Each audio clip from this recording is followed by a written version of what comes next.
This cherry upside down lime sour cream cake combines a butterscotch roasted cherry topping with an ultra moist lime sour cream cake bottom and is scaled to fit a 4-inch cast iron skillet.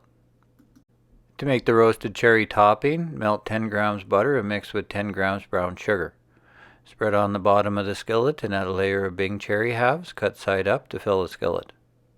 To make the lime sour cream cake, rub 2 grams of lime zest into 25 grams granulated sugar until fragrant. Cream the lime sugar with 25 grams room temperature butter, 5 grams lime juice, 15 grams sour cream, and an egg yolk. Fold in 25 grams flour, an eighth of a teaspoon baking powder, and a pinch of salt until evenly distributed, being careful not to overmix. Spread the batter on top of the cherries and bake in a 350 Fahrenheit oven for 25 minutes. The cherry upside down cake is done when a toothpick test comes out clean.